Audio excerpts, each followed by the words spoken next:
cuando conocí a Edgar y a Jesús. Nos conocimos en el movimiento del Consejo Estudiantil Universitario. De hecho, a Jesús lo conozco desde antes, ¿verdad? Él era estudiante de CCH en Naucalpan, ¿no? Y ya su servidora, que tengo un poquito más de años, era estudiante de la Facultad de Ciencias de la UNAM. Edgar, estudiante de la Facultad de Economía, también jovencito. Entonces, los tres nos conocimos en aquel movimiento estudiantil del Consejo Estudiantil Universitario.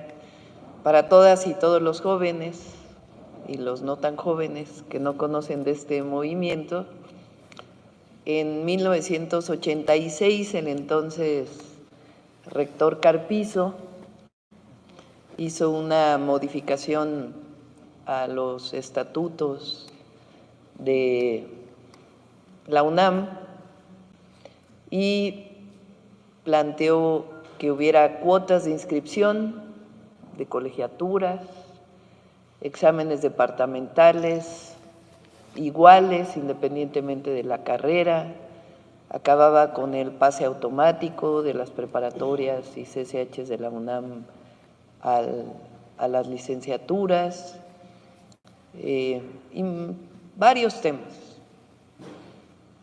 Entonces se organizó un movimiento estudiantil en aquella época. Se hicieron primero algunos mítines, eventos, asambleas en las facultades, en las prepas, en los SHs, en contra de esta reforma que además la habían pasado en el Consejo Universitario, le decían por obvia resolución, o sea, en vacaciones pasaron la reforma. Y nos organizamos como estudiantes, porque estábamos en contra, principalmente de que hubiera colegiaturas y inscripciones en la UNAM. En aquella época decían las autoridades universitarias, y por cierto, muchos de los intelectuales que el presidente le llamaba orgánicos, pegados al rector Carpizo, muchos otros profesores de la UNAM, asesores del movimiento estudiantil. Entonces el movimiento se organizó y nombramos representantes en cada facultad, en cada escuela, e hicimos un consejo de los representantes, el Consejo Estudiantil Universitario. Jesús era representante del CCH en Naucalpan. Ya de la Facultad de Ciencias Políticas. Nos conocimos cuando iba en el CCH en Naucalpan, pero ya era de la Facultad de Ciencias Políticas. Y Edgar de la Facultad de Economía. Entonces hicimos este consejo estudiantil y lo primero que pedimos fue un diálogo público con la autoridad universitaria, porque en los medios de comunicación y demás pues había una ofensiva en contra de los estudiantes. Se pidió el diálogo público y que se transmitiera por Radio UNAM. Entonces, muy soberbia la autoridad universitaria de entonces y todos los profesores que apoyaban pensaban que iban a ganar el debate.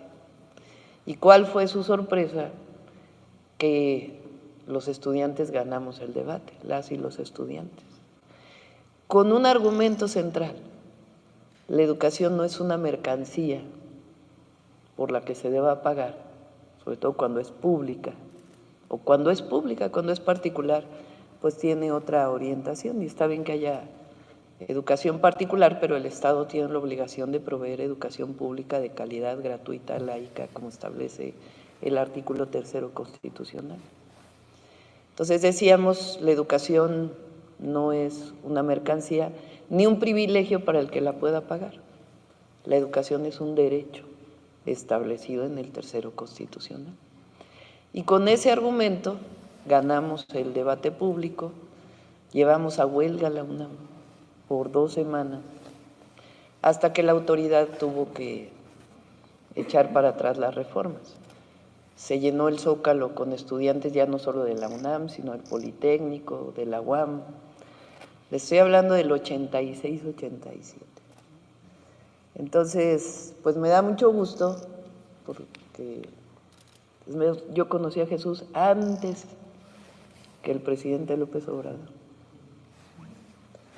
Entonces me da mucho gusto que sea el coordinador de asesores, porque además de todo es un hombre pues muy culto, conocedor de la historia de México y que tiene muy fundados los principios de nuestro movimiento.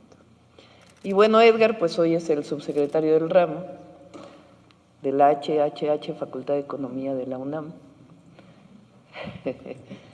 E Iván nos conocimos después porque es más joven, aunque no parece. No, no es cierto.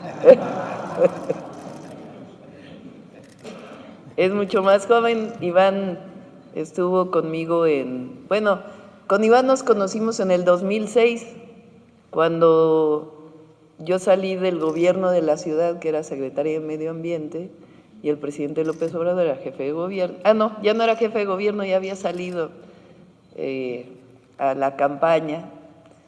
Por ahí cuando estuvo la campaña esta tremenda de López Obrador, un peligro para México, ya había yo terminado de construir, bueno, de coordinar la construcción, porque yo no los construí obviamente, la coordinación de la construcción de los segundos pisos, que era mi última tarea en el gobierno de la ciudad, y salí del gobierno a apoyar al presidente como vocera en los medios de comunicación. Entonces, pues no había redes sociales ni como ahora. Era pues prácticamente todo eran los medios masivos. Y el que me entrenó, bueno, hubo dos personas que me entrenaron para salir a los medios: Iván Escalante y Rosa Isela Rodríguez, para que vean que pues tenemos muchos años de conocernos y estar en este gran movimiento de transformación del país.